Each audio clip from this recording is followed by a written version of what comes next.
जय हिंद दोस्तों, स्वागत है आप सभी का आपके अपने YouTube channel SKS online study पे। दोस्तों आज की इस वीडियो में हम लोग देखेंगे क्लास 10th के हिंदी व्याकरण के चैप्टर नंबर 5 जिसका नाम है वचन, इसके कंप्लीट VVI ऑब्जेक्टिव क्वेश्चन को। और दोस्तों इसके साथ साथ हम लोग देखेंगे कि वचन क्या है, वचन के कितने भेद होते हैं, इसकी परिभाषा और इससे जुड़े सभी महत्वपूर्ण ऑब्जेक्टिव क्वेश्चन जो आपके बोर्ड एग्जाम में डायरेक्ट पूछे जाते हैं। तो आप लोग वीडियो को शुरू से लेकर अंत तक जरूर देखिएगा ताकि सभी क्वेश्चंस आपको बढ़िया से समझ में आ जाए। तो चलिए आपके समय को बिना वेस्ट किए आज की इस वीडियो को शुरू करते हैं। तो दोस्तों सबसे पहले हम लोग जानेंगे कि वचन क्या है। तो दोस्तों संज्ञा, सर्वनाम, क्रिया, विशेषण, ठीक है। संज्ञा, सर्वनाम, क्रिया, विशेषण, इनके नामों से संख्या का बोध हो तो उसे हम लोग वचन कहते हैं, ठीक है। जैसे मान लीजिए कि हम कहें लड़का, ठीक है, और कहें लड़के, ठीक है। लड़का कहने से एक का बोध हो रहा है लेकिन लड़के कहने से दो से अधिक का बोध हो रहा है, तो यही हमारा क्या है, वचन है। तो जिसे संख्या का बोध होता है उसे हम लोग वचन कहते हैं। हिंदी में वचन के दोस्तों दो भेद होते हैं। संस्कृत में 3 होते हैं, एक वचन, द्विवचन, बहुवचन, लेकिन हिंदी में वचन के 2 भेद ही होते हैं। कौन कौन होते हैं? तो पहला होता है एक वचन, ठीक है, और दूसरा होता है हमारा बहुवचन। हिंदी में वचन के 2 भेद होते हैं, पहला एक वचन और दूसरा बहुवचन। तो एक वचन किसे कहते हैं? तो वह वचन जिसमें संख्या एक का बोध हो, ठीक है, उसे हम लोग एक वचन के नाम से जानते हैं। इसको आप लोग परिभाषा के तौर पे याद मत रखिए, केवल ये समझिए कि आप लोग वचन के क्वेश्चंस को कैसे सॉल्व कर सकते हैं। तो जिससे एक का बोध हो उसे हम लोग एक वचन के नाम से जानते हैं। जैसे हम कहेंगे राम, ठीक है, राम कहने से एक आदमी का बोध हो रहा है तो यहाँ पे यह एक वचन के अंतर्गत आ जाएगा। या फिर कहेंगे कि गधा, ठीक है, तो गधा कहने से एक गधा का बोध हो रहा है तो यहाँ ये एक वचन के अंतर्गत आ जाएगा। और दोस्तों बहुवचन क्या है? तो जब 2 या 2 से अधिक का बोध होता है, 2 या 2 से अधिक संख्या का बोध होता है तो हम उसे बहुवचन के नाम से जानते हैं। जैसे हम गधा न, जैसे मान लीजिए यहाँ एग्जाम्पल हम आपको देते हैं। मान लीजिए लड़का कहने से एक लड़का का बोध हो रहा है, ठीक है, और इसका बहुवचन रूप हो जाएगा लड़के। तो लड़के कहने से अनेक लड़कों का बोध हो रहा है, यानी एक से अधिक लड़के का बोध हो रहा है, तो यहाँ पे ये बहुवचन हो जाएगा। तो जहाँ एक का बोध हो उसे एक वचन, और जहाँ 2 या 2 से अधिक का बोध हो उसे हम लोग बहुवचन के नाम से जानते हैं। तो दोस्तों हमें उम्मीद है कि आप लोग को एक वचन, बहुवचन या फिर वचन क्या है सब समझ में आ चुका होगा। आइए हम इसके महत्वपूर्ण क्वेश्चंस को देखते हैं जो आपके बोर्ड एग्जाम में पूछे गए हैं और पूछे जाएंगे भी। तो चलिए हमारा क्वेश्चन नंबर 1 है, डिबिया शब्द का बहुवचन क्या होगा? तो दोस्तों डिबिया शब्द का बहुवचन जो हो जाएगा, इसमें केवल चंद्रबिंदु लगाकर इसका बहुवचन बनाया जा सकता है। तो ऑप्शन नंबर डी इसका करेक्ट आंसर हो जाएगा। दोस्तों इसमें चंद्रबिंदु लगाकर बहुवचन क्यों बनाया गया और इसे हम लोग कैसे पहचानेंगे? तो दोस्तों इसके रूल रेगुलेशन जो है, इसका PDF जो है हमारे टेलीग्राम चैनल पे प्रोवाइड कर दिया गया है। आप लोग टेलीग्राम चैनल को डिस्क्रिप्शन में लिंक दिया गया है, वहाँ से ज्वाइन करके PDF को डाउनलोड कर लीजिएगा और पढ़ लीजिएगा, और उसके बाद एक बार और आकर इस क्वेश्चंस को लगा लीजिएगा। अगर आप पहले से पढ़े हैं तो एक बार ध्यान से देख लीजिए और फिर एक बार जो हम PDF प्रोवाइड किए हैं उसको भी जाकर देख लीजिएगा, ठीक है। तो चलिए आगे के क्वेश्चंस को देखते हैं। तो दोस्तों हमारा नेक्स्ट क्वेश्चन कह रहा है कि लड़का का बहुवचन क्या होगा? तो हमने अभी आपको बताया कि लड़का का बहुवचन क्या होता है, लड़के होता है, यानी लड़का का जब लड़के लिख देंगे तो हम ये बहुवचन इसका समझिए कि बना दिए।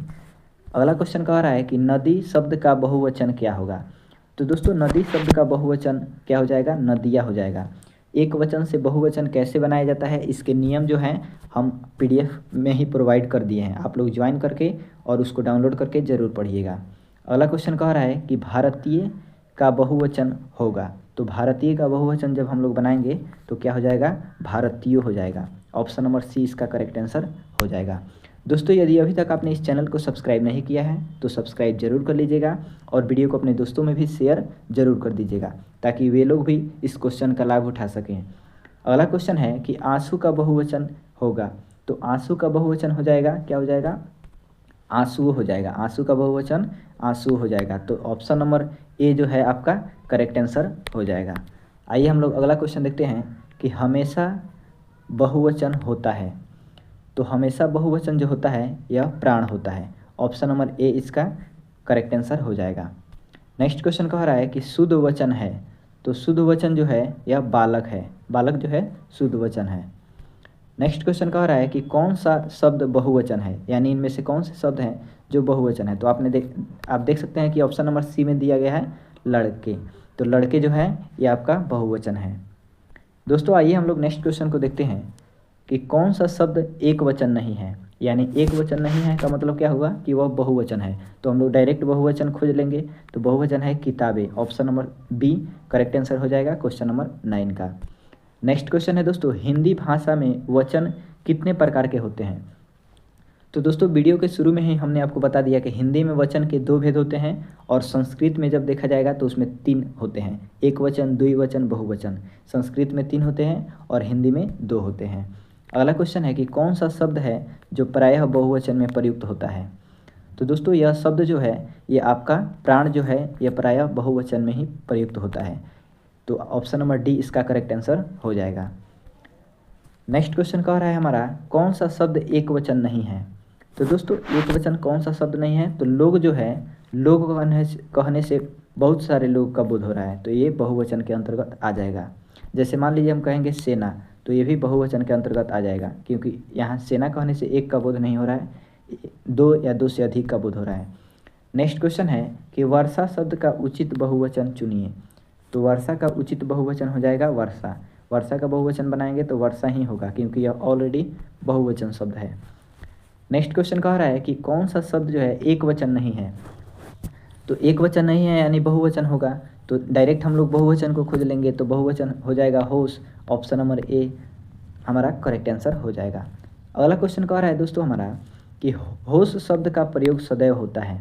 तो होश शब्द का प्रयोग जो होता है सदैव बहुवचन में होता है, क्योंकि हमने अभी आप यहाँ पे देखा कि एक वचन नहीं है यानी बहुवचन है, तो होश शब्द का प्रयोग हमेशा बहुवचन में होता है। दोस्तों हमारा नेक्स्ट क्वेश्चन है कि निम्नलिखित में कौन सा शब्द बहुवचन नहीं है। तो बहुवचन नहीं है इसका मतलब वह एक वचन होगा, तो हम लोग डायरेक्ट एक वचन शब्द को खोज लेंगे। तो दोस्तों एक वचन शब्द इसमें कौन सा हो जाएगा, बाल, दर्शन, हस्ताक्षर, जनता हो जाएगा, ऑप्शन नंबर ए इसका करेक्ट आंसर हो जाएगा। नेक्स्ट क्वेश्चन कह रहा है कि निम्नलिखित में से कौन सा शब्द जो है एक वचन नहीं है। एक वचन नहीं है यानी बहुवचन होगा, तो वर्षा हमने अभी देखा कि वर्षा जो है बहुवचन में हमेशा गिना जाता है, तो ऑप्शन नंबर डी इसका करेक्ट आंसर हो जाएगा। दोस्तों हमारा नेक्स्ट क्वेश्चन कह रहा है कि हर एक शब्द का प्रयोग होता है। तो हर एक शब्द का प्रयोग जो होता है दोस्तों यह एक वचन में होता है, ऑप्शन नंबर ए इसका करेक्ट आंसर हो जाएगा। दोस्तों यहाँ 17 नंबर क्वेश्चन है, वर्षा यहाँ आंसर नहीं होगा, समाचार होगा। क्यों होगा, क्योंकि दोस्तों वर्षा जो होता है, वर्षा इसका बहुवचन बनाने पर वर्षा होता है, ठीक है। तो यहाँ पे वर्षा नहीं होगा, यहाँ पे समाचार हो जाएगा, option number A correct answer हो जाएगा 17 नंबर क्वेश्चन का। और 18 का आंसर क्या हो जाएगा, हर एक शब्द का प्रयोग होता है किसमें, तो ये एक वचन में होता है, ऑप्शन ए इसका करेक्ट आंसर हो जाएगा 18 नंबर क्वेश्चन का। तो दोस्तों इस प्रकार हम लोगों ने वचन उसके प्रकार एवं उससे जुड़े सभी महत्वपूर्ण क्वेश्चंस को देख लिया है। नेक्स्ट की वीडियो में हम लोग कारक देखेंगे, कारक क्या है, कारक के कितने भेद होते हैं और इससे जुड़े सभी इंपॉर्टेंट क्वेश्चन जो आपके बोर्ड एग्जाम में डायरेक्ट पूछे जाते हैं। तो आगे की वीडियो के लिए आप चैनल को सब्सक्राइब करके जरूर रखिएगा और यह वीडियो कैसा लगा कमेंट करके ज़रूर बताइएगा। वीडियो को लाइक भी कर दीजिएगा और अपने दोस्तों में भी शेयर जरूर कर दीजिएगा। तो चलिए दोस्तों हम मिलते हैं आपसे इसी प्रकार की नेक्स्ट वीडियो में।